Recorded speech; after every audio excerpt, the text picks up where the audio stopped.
소별 예배를 하면 거창하지만은 저의 지금까지 70년 동안 살아온 인생을 정리해가지고 오늘 하나님 앞에 저는 이렇게 살았습니다 하는 신앙 고백의 차원에서 오늘 이 시간을 하나님께서 이제 참 저한테 주신 게 아닌가 그렇게 생각합니다.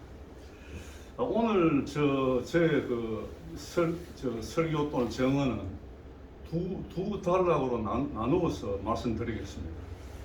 첫 번째는 제가 살아온 70년 동안에 살아온 인생, 그걸 정리해서 말씀드리고, 두 번째는 하나님이 우리에게 주신 인생의 최고 가치인 사랑에 대해서 말씀드리고 말씀을 끝낼까 합니다. 제가 그 외환은행에 다닐 때 한 40대 중반쯤 됐을 때 조사부에 근무했습니다. 조사부라 하면 뭐 이제 영어로 이코노미스트라는 명함을 그렇게 새기고 이제 경제 조사를 제가 맡았는데, 조사부는 그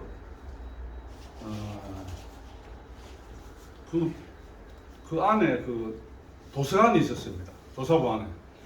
그래서 제가 그 책을 많이 볼 수 있는 기회가 있었는데, 그 당시에 참 그 유명했던 책이 그 대망이라는 책입니다.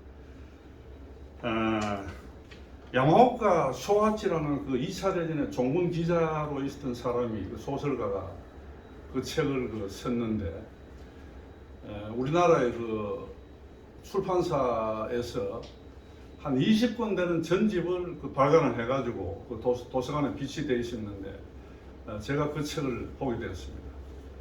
근데 책을 읽으니까 너무나 재미있어요.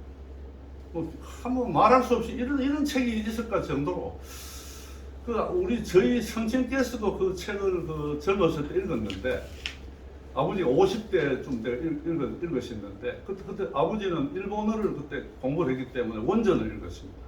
그러면서 아버지가 하시는 말씀이 생각이 났습니다. 뭐라고 말씀하셨는가 하면, 세계에서 역사 소설은 일본이 최고다 그랬거든요. 그거는 대망 그거 읽고 아버지가 그런 말씀을 하셨습니다.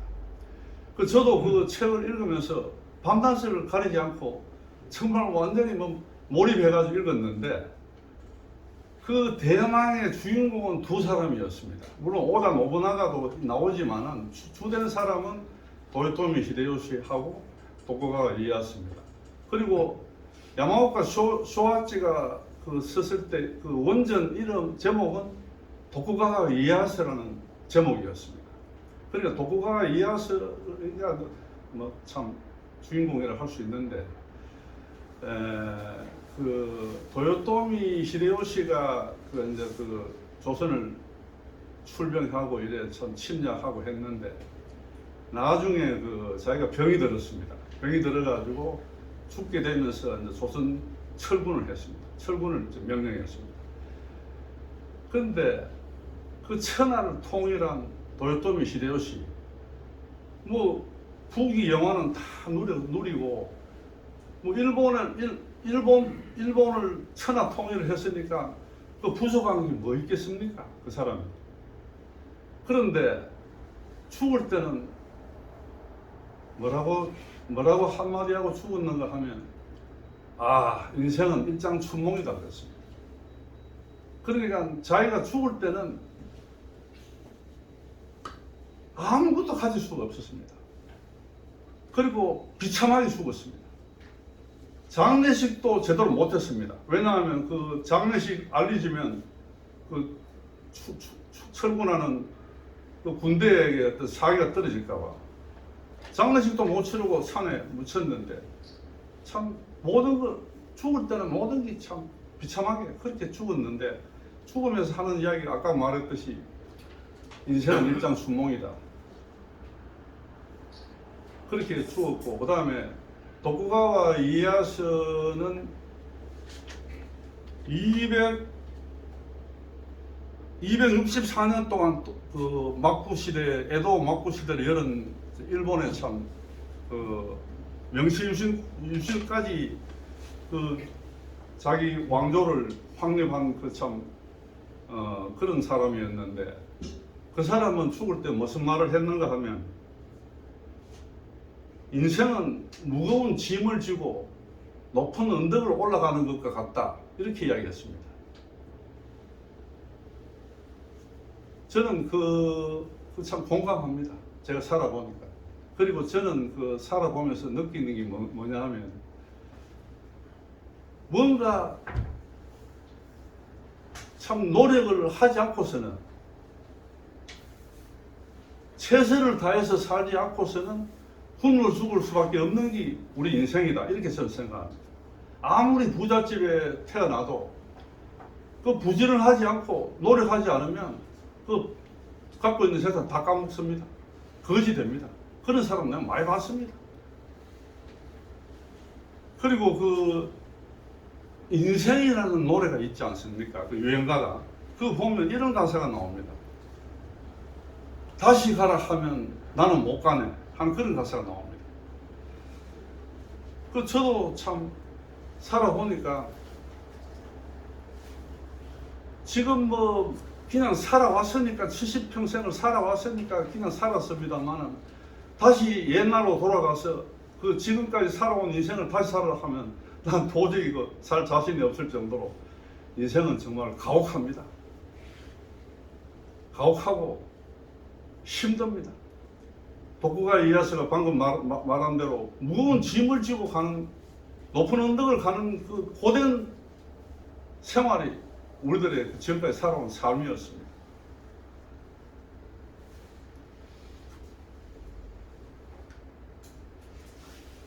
그래서 저는 인생은 참 힘들고 그렇게 생각합니다만, 또 한편 생각하면 인생이 힘들기 때문에, 너무나 가혹하고 힘들기 때문에, 또 비장미라는 게 있지 않습니까? 비장미. 힘들기 때문에 또 너무나 아름답고, 또 그리고 장엄하다. 또 이런 생각도 듭니다. 그런데 여러분 어떻습니까? 여러분의 사시는 지금까지 살아온 인생은 어떻습니까? 저는 사람이 살아오면서 돌이켜보면 후회되는 일이 아마 후회되는 일이 있을 겁니다. 저도 제 인생 속에서 가장 후회되는 일이 하나 있었습니다. 그건 뭐냐 하면, 제가 대학을 졸업하고 군대 갔다 와서, ROTC를 갔다 와가지고 제대하고 나서 제가 상경대학에 편입했습니다. 경영학과에. 근데 그때 편입하지 않고 광나루에 있는 장로교 통합측 신학대학에 갔어야 되는데 하는 그런 후회였습니다. 그때는 제가 몰랐는데, 나중에 제가 살아가고 50 넘어서 깨달았는데, 저의 적성은, 저의 특기는 뭐냐 하면 종교 철학 분야였습니다. 근데 엄도당도 안 되는 제하고 적성하고 너무 다른 길을 갔습니다, 제가. 그래서 저는 제가 실패했다고 생각합니다. 적성이 너무 안 맞는 길을 가가지고. 그래서 만약에 제가 그때 장로의 신학대학을 가서 열심히 노력했으면 아마 굉장한 뭔가 성과를 냈을지도 모른다는 생각이 들었고, 그게 참 뼈저린 후회가 되었습니다. 그런데 또 한편 이런 생각도 들었습니다. 무슨 생각인가 하면, 만약에 내가 장로의 신학대학 나오고 세계적인 목회자가 되었다. 그러면 아마 제가 교만이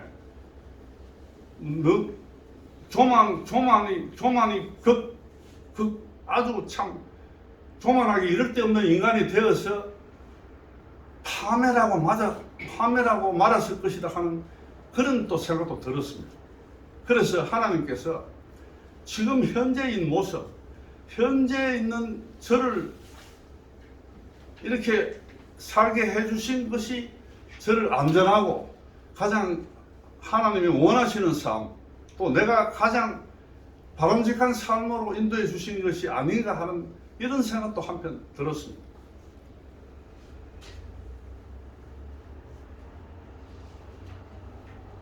그래서 이제는 70년이 흘렀습니다. 이제 더 이상 무슨 과거의 후회가 무슨 소용이 있겠습니까? 지금 저 말고 여러분들도 그렇습니다. 우리가 70이 넘으면 과거에 후회되고 이런 거 다 소용없고 그대로 받아들여야 돼요. 있는 그대로, 못난 그대로. 그대로 받아들임으로써 이제는 남은 인생을 어떻게 하면 참 가치 있게 살까? 그걸 생각해야 될 나이라고 생각합니다. 제가 그 연세대학교 신학대학을 71년도에 들어가서 4년을 공부했습니다만은 신학을 본격적으로 공부했는 거는 제가 은행을 퇴직한 1998년도 이후에 신학대학원을 갔을 때부터 신학을 본격적으로 공부했습니다. 그때부터 한 10여 년 정도 정말 미친 듯이 공부했습니다. 그리고 그때 제가 아까 말씀드린 대로 제 적성을 알았습니다. 아, 이게 내 적성이구나.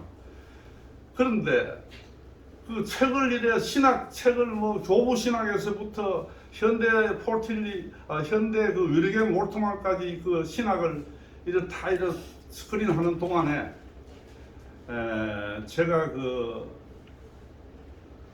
중세 시대의 그 천재라고 하는 그 신학의 천재라고 하는 토마스 아퀴나스 있죠. 토마스 아퀴나스가 신의 그 존재론적 증명이라는 그런 5가지를 이야기했습니다. 신의 존재론적 증명이라 그래 5가지 이야기했는데 그 중에 첫 번째가 뭐냐면 첫째 그 어떤 사물이 있으면 사물을 움직이는 또 하나의 사물이 있다. 원인이 있다. 그리고 그 원인을 쫓아 계속 추적해서 올라가다 보면 처음에 그 제1원인 제1원인인 원인은 뭐냐면 스스로 있는 자, 자존자인데 그 자존자를 만나게 된다. 그리고 그 자존자가 바로 신이다 하는 그런 이야기를 했습니다. 뭐 그런 식으로 5가지 증명을 했죠. 근데 저는 지금 앉아 방금 이야기한 그 토마스 아퀴나스의 존재론적 증명에 대해서 저는 이런 생각이 들었습니다. 그거는 뭐 웬만한 신학자면 그 정도 증명은 다 공감하는 거 아니겠느냐고. 그거는 우리 인간의 충분히 그 보통 사람도 다 깨달을 수 있는 그 진리다. 그거는 나는 그런 식에 머물지 않고 좀 더 정말 한번 깊이 한번 파고들어야 되겠다 이런 생각이 들었습니다. 이거 좀 저도 약간 교만인데 그런데 정말 뭡니까 그 드릴로 그 암석을 뚫는 거 있죠. 그 뚫듯이 엄청나게 한번 내가 추적해가지고 그러면 아까 토마스 아퀴나스가 말한 제일 원인 스스로 있는 자존자는 그러면 어떻게 나타나는 것인가 우주에. 우리가 상식적으로 보면 무에서 유가 나온다는 것은 그건 우리 인간의 이성으로서는 이해가 되지 않는 거 아닙니까? 무에서 유가 나올 수가 없고 유에서 유가 나온다는 게 우리 과학적인 상식인데 어떻게 자존자가 존재할 수 있을 것인가? 그걸 한번 내가 파고들었습니다. 좀 독특한 발상인데 그런데 그거를 맨날 며칠 진짜 몇 달 동안 엄청나게 내가 뭐 불교에서 화두를 가지고 참선하듯이 이래 막 참 이래 머리를 정말 온갖 머리를 다 써서 내가 노력했는데 사력을 다했어. 근데 어느 날 이런 내 마음속에 질문이 생겼어. 마음속에 대답이 왔습니다. 뭐냐면 그건 안 된다. 왜냐하면 신은 우리가 추적할 수가 없다. 왜 그런가 하면 신은 우리 만들 때부터 인간을 만들 때부터 신의 영역에 도달할 수 없도록 만들었다. 신의 영역에 도달할 수 없도록 우리 인간을 꼭 한계를 줬다. 한계를 줬기 때문에 우리가 아무리 노력해도 천재라도 신의 영역에 도달할 수 없다. 신을 이해할 수 없다. 그런 생각이 들었습니다. 인간에게 한계를 뒀다 이겁니다. 신을 추적할 수 없게끔. 만약에 신의 영역에 도달한다 하면 우리도 또 신이 되잖아요. 그걸 하나님이 용납 안 했죠. 인간은 그 하나님의 밑에 한계를 둬가지고 신의 영역에 도달을 못하도록 만들었다 이겁니다. 그걸 제가 깨달은 순간에 안 되겠다. 앞이 캄캄해지면서 도저히 이건 안 되겠다. 여기서 중단해야 되겠다. 그렇게 생각하고 노력을 중지했습니다. 그리고 이제 일반적인 신학을 공부했습니다. 그러면서 제가 한 12년 동안 노력한 끝에 나름대로의 성과물을 가져왔습니다. 그 세 가지입니다. 첫째,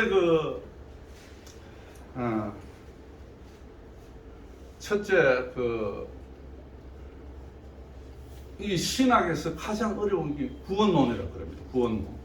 우리가 가장 관심을 가지는 구원 아닙니까? 앞으로 이 세상 끝나고 어디 갈 것이냐 하는 게 가장 우리가 초미의 관심사인데, 그 구원론이 기독교 신학에서 제일 어려운 겁니다. 근데 그 구원론에서 지금까지 어떤 구원론을 설명한 것과 다르게 저는 좀 그 최첨단 어떤 방법으로서 구원론을 설명하면 시도를 했습니다. 저는 그 구원론을 설명하기 위해서 우주 물리학도 공부했습니다. 그리고 또 정신분석학도 공부했고, 심리학, 그다음 내과, 그다음에 또 역사, 세계 역사 전부 다 내가 망라해서 다 읽었습니다.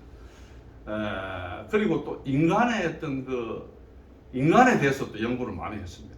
인간에 대해서.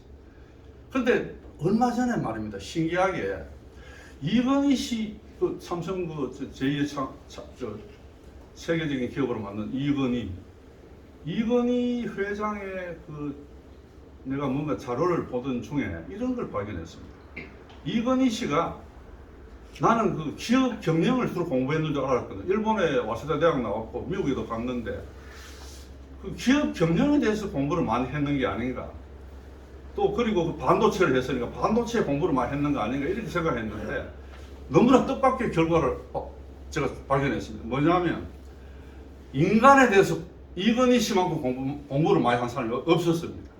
일본에 가서도 뭐 대학에서 공부하는 것보다도 일본의 아까 말한 도쿠가와 이에야스 시대의 전국의 어떤 있잖아요, 역사물, 그런 비디오를 막 수백 개를 가져와 가지고 밤새도록 그걸 보고 그 인간에 대해서 연구했습니다.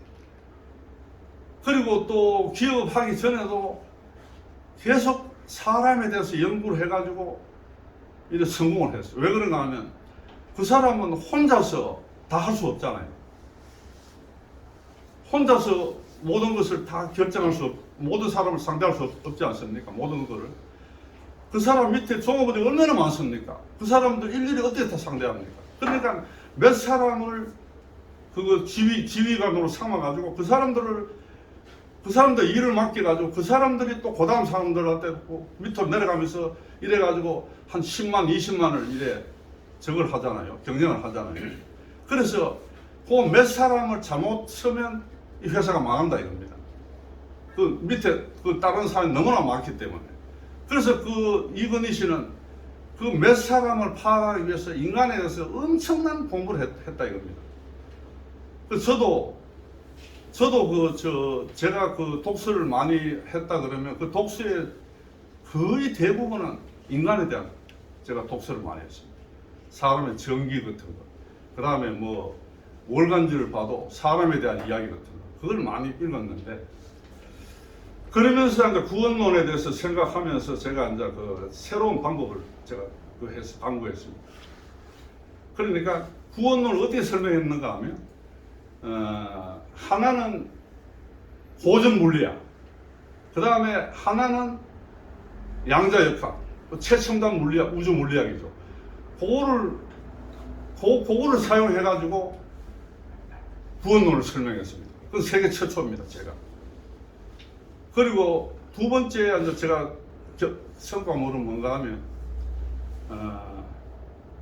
두 번째는 운명학입니다. 운명학. 이건 아마 신학자들은 좀 생소할 겁니다. 다른 신학자들. 근데 저는 하나님이 우리 인생을 만들 때, 우리 인간을 만들 때, 우리 인생에 대해서 한 60% 내지 70%는 이미 설계를 했다고 저는 생각합니다. 그런 생각이 들었습니다. 설계를 이미 했다고. 그리고 나머지 30%, 40% 가지고 우리가 노력이라든지 환경이라든지 이런 데서 어떤 변화가 일어나는데, 근본적인 골격은 60%, 70%는 하나님이 설계를 이미 끝냈다고 저는 생각합니다. 우리 태어나기 전부터. 그래서 그 하나님이 설계한 그 운명을 어떻게 하나님이 설계했는가, 그걸 제가 집중적으로 연구해가지고 연구를 해서 결과물을 냈는데, 그거는 이제 어떻게 표현했는가 하면 일반 균형 이론하고 특수 균형 이론으로서 제가 설명했습니다. 그리고 세 번째는 삼위일체입니다. 삼위일체는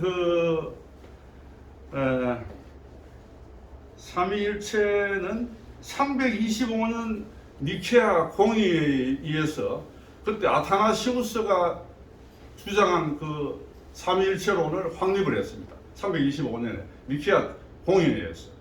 근데 그거는 뭐냐 하면, 그 내용은 뭔가 하면 삼위일체 삼위일체는 본질은 하나, 본질은 하나고, 그 다음에 윗격은 삼이다. 이렇게 해야 삼위일체를 설명했거든요. 325년에 니케아 종교 공의에서 확립된 거는. 근데 저는 현대에 맞게 그걸 바꿨습니다. 설명은 어떻게 바꿨는가 하면, 하나님과 그 성부 성자는 하드웨어다.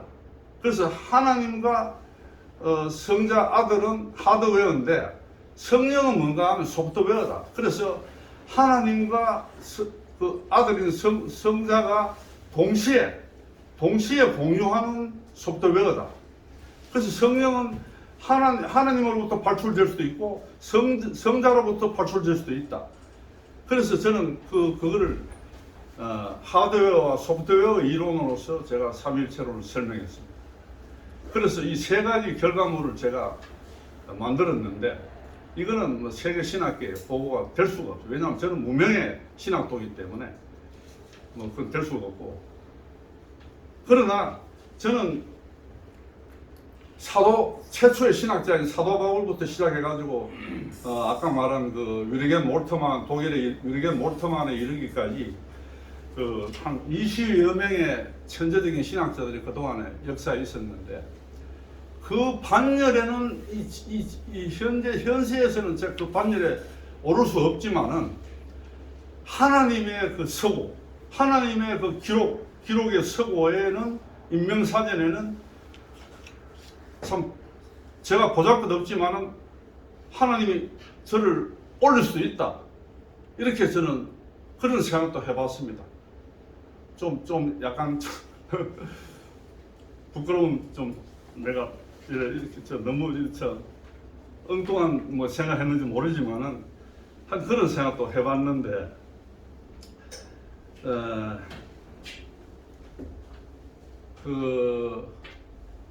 이제 사랑에 대해서 이야기하겠습니다.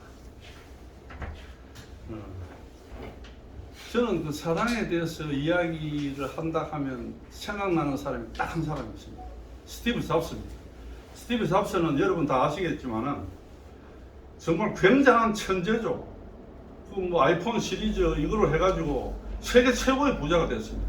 왜냐하면 그 당시에 그 애플에서 한참 성과를 올릴 때 스티브 잡스의 그 주식 상장 그 가치가, 상장 총액이 미국 최고였습니다. 상장 주식 가치가. 그 미국의 최고였다 하면 세계 최고죠. 그래서 세계 최고의 부자가 됐습니다. 스티브 잡스가. 근데 스티브 잡스, 여러분 좀 아시는 분은 아시겠지만은 정말 희한한 사람입니다. 까칠하기 짝이 없고 냉혹하고, 그 자기가 부리고 있는 부하 직원들에 대해서 냉혹하기 짝이 없었습니다. 자기도 나중에 고백했습니다. 뒤틀린 인간이라고. 그 미혼모의 아들로 태어나가지고 그 양궁원 밑에서 자랐는데, 뭐 그것 때문인지는 모르지만 하여튼 성격이 아주 뒤틀렸습니다. 그래서 나중에는 자기 첫 번째 부인하고 놓은 그 딸이 있었는데, 그 딸이 아버지 향해서 친자 소송을 냈습니다. 근데 그것도 다 묵살하고 딸로 인정 안 했습니다. 그만큼 참 희한한 사람인데, 나중에는 죽기 전에는 물론 딸하고 화해를 해가지고 딸한테도 뭐 일부 그 유산을 물리줬다고 뭐 그런 이야기 들었는데, 하여튼 그 스티브 잡스는 참 특이한 사람인데 그 사람이 그 2003년도에 췌장암에 걸렸습니다. 췌장암이라고 하면 여러분 다 아시겠지만 암 중에서 가장 무서운 낫기 힘든 그런 그 병에 걸렸는데, 그리고 2009년도에 참 죽었습니다. 죽었는데 자기가 죽기 직전에 마지막 글을 남겼습니다.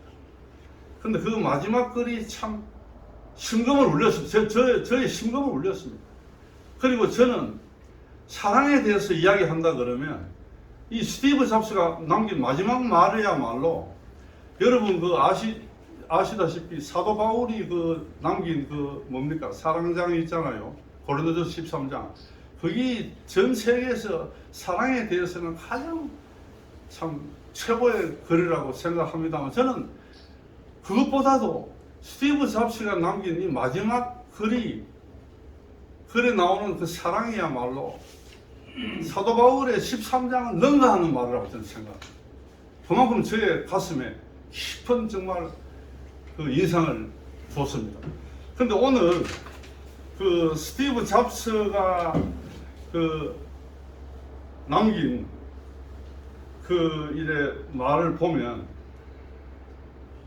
제가 사실 그 원고를 제가 가져와야 되는데 오늘 내가 깜빡 잊고 뭐 잠을 어제 한숨도 못 잤습니다. 제가 뭔가 긴장도 되고 그 다음에 커피를 2잔 마시는 바람에 그걸 하나도 뭐 못했는데, 그 스티브 잡스가 남긴 말 중에 제가 이제 그 발췌를 해가 오늘 여러분한테 말씀드려야 되는데 오늘 이렇게 내가 가져오지를 못해가지고 못하는데, 그 요지는 이렇습니다. 자기는 뼈저리게 후회한다. 왜 그런가 하면 자기는 너무나 그 이기적으로 살았다. 그리고 사랑을 실천하지 못했다. 지금 나는 이제 죽음이 임박했는데 내가 가진 모든 재산, 모든 성공은 아무 의미가 없다. 이제 나에게 남은 거는 죽음밖에 없고 나는 가져갈 것이 하나도 없다. 근데 내가 마지막으로 여러분 앞에 당부하고 싶은 말은 뭔가 하면, 여러분들이 나처럼 그렇게 살지 말고 사랑을 가지고 사랑을 베풀고 사랑 속에서 그 사랑의 빛으로 휩싸인 그런 인생을 살도록 부탁한다, 당부한다, 이런 요지입니다. 그런데 그건 너무 늦었습니다. 정말 그렇지 않습니까? 사랑할 기회가 없죠. 스티브 잡스가 이제 죽음의 병상에서 사랑할 기회가 있습니까? 너무나 늦은 거죠. 그 깨닫는 순간이 너무나 늦은 거죠. 그래서 저는 그 스티브 잡스를 보면서, 야, 그래도 나는 아직도 살아갈 길이 있으니까 이제 남은 생애에는 스티브 잡스가 말한 대로 늦은, 깨달을 때 너무 늦은 때가 아니고, 이제 그래도 나는 살아갈 기회가 좀 남아 있으니까 그 남은 기회 동안에 정말 사랑하면서 살아야 되겠다. 후회하지 않고 사랑하면서 살아가야 되겠다, 이런 생각을 했습니다. 그 남자가 3가지 욕망이 있다 그러죠. 권력하고 부하고 그 다음에 명예, 이 3가지 아닙니까? 여자는 좀 다르겠죠. 여자는 뭐 3가지 어떻습니까? 저는 모르겠어요. 미모, 돈, 그 다음에 뭐 아름다움, 미모, 사랑, 뭐 이런 겁니까? 근데 남자의 3가지는 권력, 돈, 명예인데, 권력은 어떻습니까, 여러분? 권력은 남을 지배함으로써 어떤 쾌감을 얻고 그게 즐거움을 얻는다 그러면, 권력은 그 폭력입니다, 일종의. 흉기입니다, 흉기. 안 그렇습니까?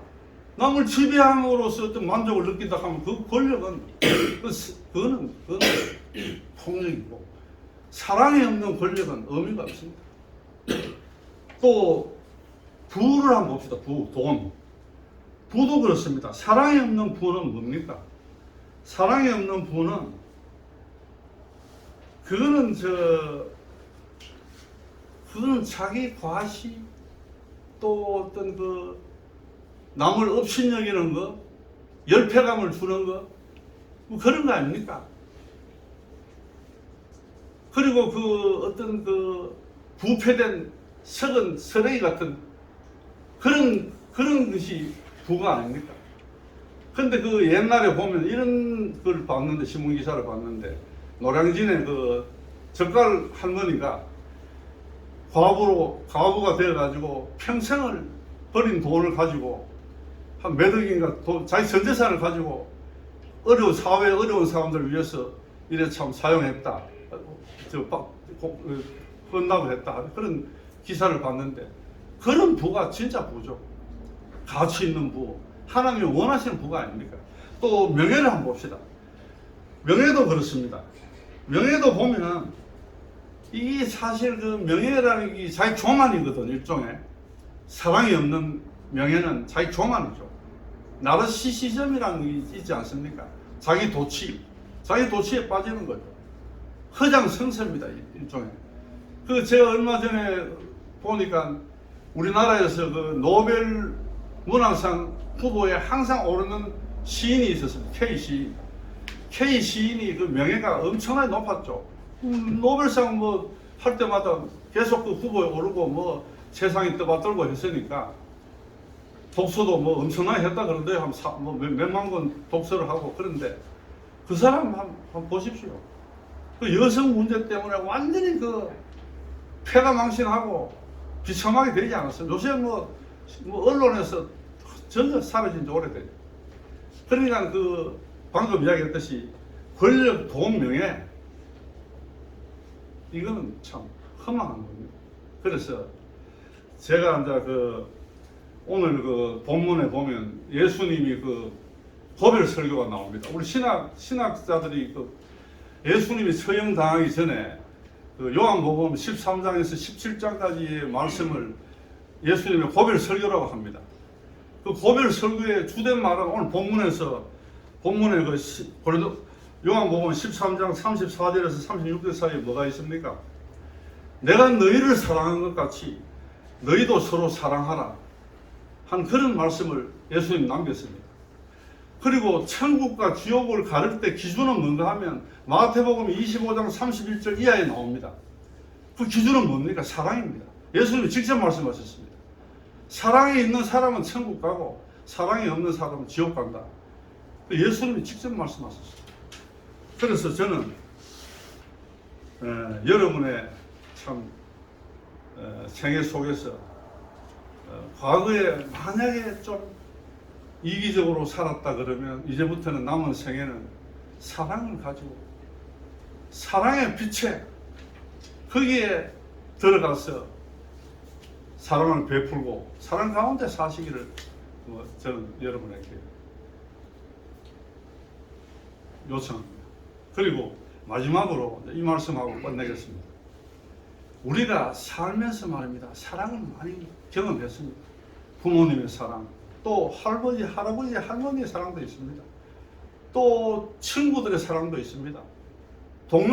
직장 동료들의 사랑도 있습니다. 직장 상관들의 사랑도 있습니다. 학교 선생님들의 사랑도 있습니다. 많은 사랑을 경험하고 살았습니다. 만약에 말입니다. 사랑을 경험하지 않고 살았다 하면 우리는 어떻게 됩니까? 그래서 사이코패스나 안 그러면 뭐 감옥소 갔을 겁니다. 저희들이 교도소 갔을 겁니다. 조그만 부분이나마 사랑을 받았기 때문에 우리가 이렇게 정상적으로 살고 있는 겁니다. 근데 우리가 인간적으로 사랑도 경험했습니다만 저는 제 70평생 인생을 돌이켜보면 정말 놀라운 사랑을 경험했습니다. 그거는 위에서 하늘에서 오는 사랑인데 하나님의 사랑을 저는 경험했습니다. 정말 제가 굉장히 코로나에 몰렸을 때 뭐 주저앉고 싶고 숨이 막힐 정도로 충격을 받은 그런 위기 상황 속에서도 하나님께서 저를 구해주신 경험을 했습니다. 여러 번 경험했습니다. 신비스러운 경험도 많았고. 그런데 만약에 인간적인 사랑만 있고 하나님의 도우심이 없다 하면 아마 존재할 수 없는 사람도 여기도 있을 겁니다. 아마. 저 같은 경우는 아마 하나님의 사랑이 없었다 하면 저는 오늘 이 자리에 존재할 수 없었다고 생각합니다. 정말 놀라운 사랑입니다. 어메이징 그레이스입니다. 그런데 제가 하나님의 사랑을 이 세상에서 한 번도 경험하지 못한 사람은 천국 갈 수 없다고 저는 생각합니다. 이게 제 나름대로 폭탄 선언인데 왜 그런가 하면 우리 인생 속에서 보십시오. 얼마나 어려움이 많습니까? 근데 인간적인 도움으로는 살 수 없을 경우도 많이 생깁니다. 아주 정말 진퇴양난, 그리고 엄청나게 그 위기 상황 속에서. 근데 하나님이 구해주신 경우는 여러분도 있을 겁니다. 그래서 그건 뭔가 하면 하나님께서 말입니다. 모든 사람을 다 이래 도와주는 건 아닙니다. 저는. 하나님께서 모든 사람을 다 도와줄 것이 보이지만 나는 내가 경험한 바로는 안 그렇습니다. 예수님도 사도계인가 바리새인한테 독사의 새끼들을 그랬거든요. 그래서 그 하나님이 구해주지 않는 사람, 그 사람은 천국 가기 힘듭니다. 하나님이 보시기에 하나님의 중심을 봅니다. 그 사람이 비록 초라해도, 그 사람이 지위가 없어도, 권력이 없어도, 돈이 없어도 하나님이 보시기에 제대로 된 사람이라 하면 그 사람을 하나님이 도와주십니다. 도와주시고 위기를 돌파할 수 있도록 하나님 인도해 주십니다. 그게 하나님의 사랑입니다. 그 사랑을 보지 못한 사람은 천국 가기 힘들다고 저는 생각합니다. 그 사람이 지금 현재 대통령이 됐다 하더라도 대통령도 보면 뭐 줄줄이 가잖아요. 감옥에 가잖아요. 끝나고 난 뒤에. 그런데 아무도 소용없습니다. 하나님이 사랑하는 사람, 이 사람만이 인생을 승리하고 그 사람만이 천국 백성이 되는 것입니다. 자, 기도 드리겠습니다. 잠깐 기도드립니다. 천지의 대주제이시고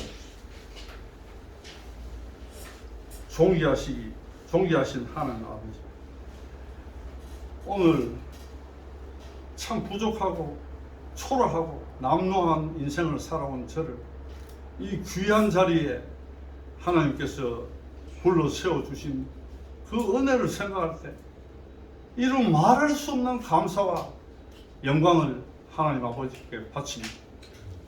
오늘 이 시간 여기 이 자리에 모인 우리 기독 포럼 회원 한 사람 한 사람, 그리고 또 이 녹음 설교를 듣는 청취자 모든 분들에게 하나님의 놀라운 사랑, 그리고 또 사랑을 베풀고 인생의 장막 속에서 너무나 물밀듯 밀려오는 그 사랑의 홍수, 그 사랑의 홍수 속에서 살다가 인생을 승리하고 천국 백성이 될 수 있도록 주님 축복하여 주시옵소서. 아멘. 이 말씀 예수 그리스도 이름 받들어 기도드리옵나이다. 아멘.